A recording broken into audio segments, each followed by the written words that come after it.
Shalom, sahabat CS dimanapun Anda berada. Jumpa lagi bersama dengan saya, Pendeta Cecep Suparman.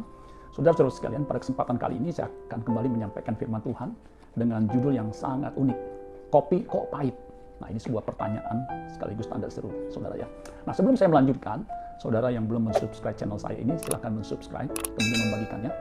Dan kalau saudara diberkati, saudara bisa memberikan like, komen, dan kemudian jangan lupa bagikan kepada siapapun, ya, kerabat, saudara, rekan-rekan, baik yang sudah mengenal Kristus maupun yang belum. Siapa tahu mereka ya, diberkati, ya, seperti firman Tuhan mengatakan, kita tabur benih sebanyak-banyaknya. Siapa tahu ya, dari sekian banyak benih itu jatuh di tanah yang subur. Ya. Saudara-saudara sekalian, pada kesempatan ini tadi judulnya adalah kopi kok pahit. Ya. Rut 1 ayat 20 dikatakan gini, tetapi ia berkata kepada mereka, janganlah sebutkan aku Naomi, sebutkanlah aku Mara, sebab yang Maha Kuasa telah melakukan banyak yang pahit kepadaku. Kalau kita baca kitab Rut, itu cerita tentang, ya memang inti ceritanya atau tokoh ceritanya itu adalah Rut, sesuai dengan nama kitab itu. Ya. Tetapi kita tidak bisa melupakan Naomi. Ya, Naomi ini ya, istri dari Elimelek, yang mereka mengungsi ketika terjadi kelaparan di Bethlehem, mengungsi ke Moab, ya, tanah asing, bersama dengan dua anak laki-lakinya, Mahlon dan Kilion. Ya. Nah, singkat cerita, ketika mereka ada di Moab, ya, Elimelek, suami dari Naomi, dan juga ya, Mahlon dan Kilion, kedua anak dari mereka, itu meninggal, saudara sekalian. Tidak jelaskan apa yang menyebabkan suami dan dua anaknya, jadi tiga pria itu meninggal. Sehingga Naomi menjadi janda, ya, bersama dengan kedua mantunya yang juga janda. Jadi ada tiga janda ya, di Moab pada waktu itu, saudara sekalian, yang pada saat itu mengalami duka cita. Nah, saudara-saudara sekalian, Naomi memutuskan untuk kembali ke Bethlehem. Ya. Tadinya dua mantunya ingin ikut, tetapi Naomi mencegahnya karena dia mengalami kepahitan atau mengalami kehidupan yang susah, sulit. Ya. Nah, mantunya yang menyertai itu hanya Rut, ya. Sedangkan mantunya yang lain, yaitu Orpa, meninggalkan Naomi. Nah, saudara-saudara sekalian, akhirnya Naomi bersama dengan mantunya Rut yang menyertainya sampai di Bethlehem. Nah, kalau saudara baca di situ, ya, bacaan kita Rut 1 ayat 20, itu Naomi berkata, janganlah sebutkan aku Naomi, ya, karena namanya memang Naomi, sebutkanlah aku Mara. Ya. Mara itu artinya pahit, ya, bitterness bahasa Inggris, atau susah, sedih hati. Ya, itu berlawanan dengan Naomi. Naomi artinya pleasant, menyenangkan, artinya manis, sweet, ya, menyenangkan, kesenangan, ya, kebalikan dari Mara. Nah, Naomi memang namanya Naomi, ya. Tetapi ketika dia mengalami kesusahan, duka cita, ya, karena dia menjadi seorang janda, ya, dia pergi dengan tiga pria yang dia kasihi, dia pulang tanpa pria yang dia kasihi. Makanya kalau di bagian lain, di Rut 1 ayat 13, sebelum dari yang tadi kita baca, itu Naomi pernah berkata begini, masakan kamu menanti sampai mereka dewasa? Maksudnya, ya, kalau mereka mesti menunggu dua mantunya itu, Naomi kawin lagi kemudian punya anak, masa mereka mau menunggu? Masakan karena itu kamu harus menahan diri dan tidak bersuami? Janganlah kiranya demikian anak-anakku, bukankah lebih pahit? Nah, perhatikan, bukankah jauh lebih pahit yang aku alami daripada kamu, sebab tangan Tuhan teracung kepada aku.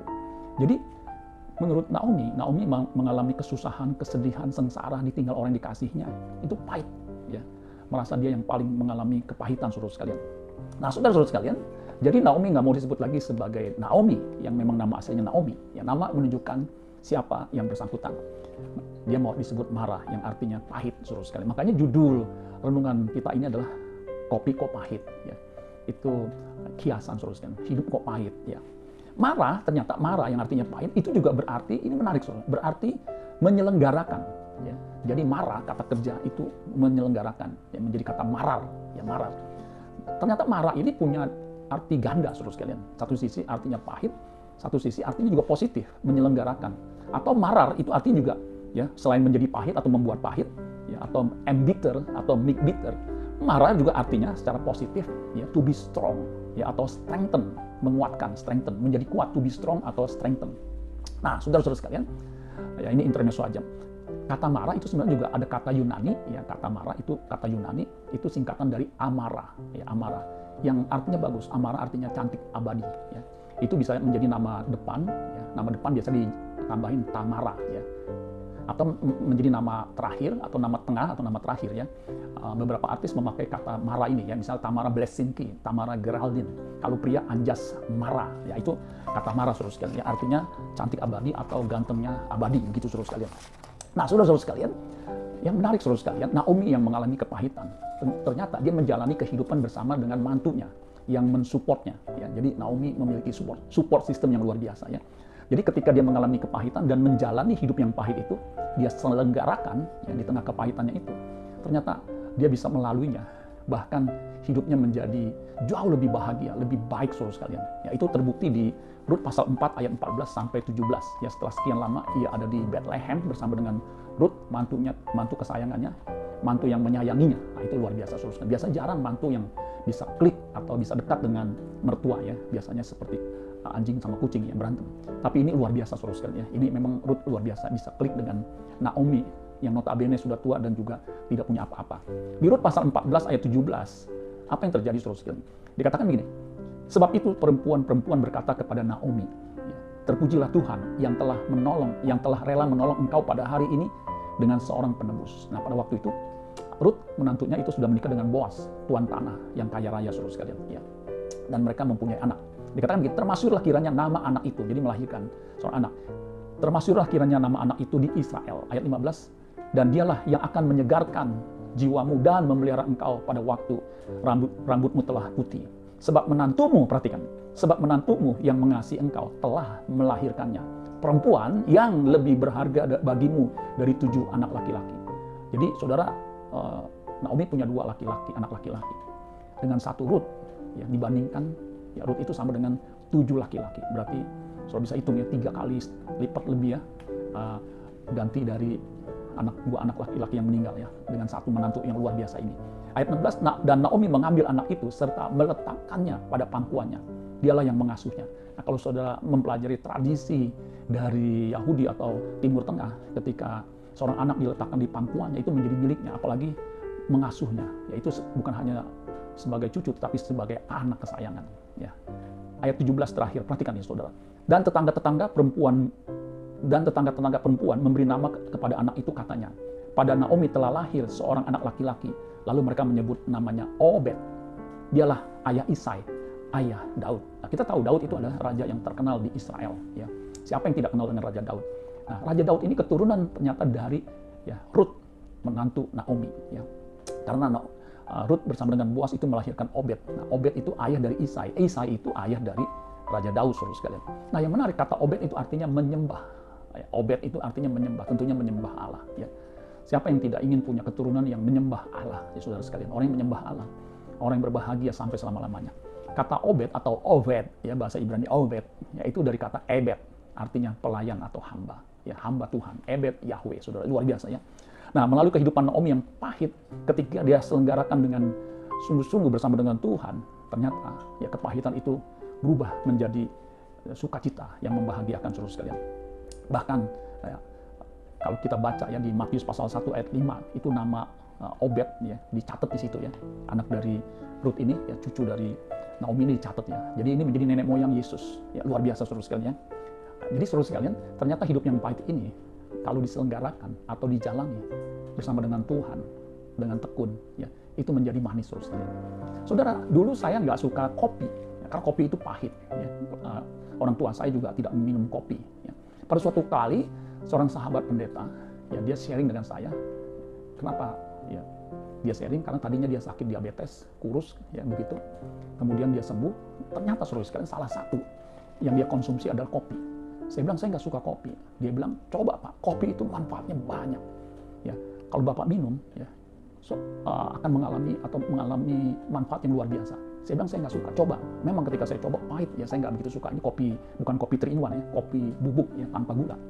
Tetapi karena mengingat manfaat kopi yang luar biasa, saya pernah baca memang manfaatnya luar biasa. Daya ingat itu menjadi lebih kuat, mencerdaskan, meningkatkan fokus dan kewaspadaan.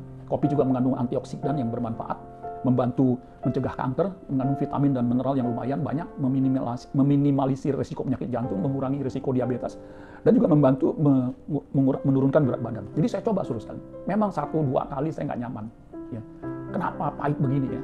Tetapi ketika beberapa kali, ya setelah beberapa hari, ternyata saudara sekalian, kopi itu betul-betul nikmat. Ya, sudah sekian tahun saya menikmati kopi. Jadi kalau pagi hari tanpa kopi, hidup terasa hambar, saudara sekalian. Ini bukan saya melebay. Ya, memang sekarang saya menjadi penggemar kopi. Kopi itu begitu nikmat meskipun pahit, saudara sekalian. Ya, karena mungkin mengandung kafein, ya, bisa menyandu. Tapi saudara sekalian, yang saya ingin sampaikan, ketika rasa pahit ya dalam hidup ini kita jalani, saudara sekalian, ya, dia ternyata menjadi nutrisi, menjadi vitamin buat jiwa kita, yang menguatkan kita, yang mengubah kita, sehingga kita memiliki karakter ilahi.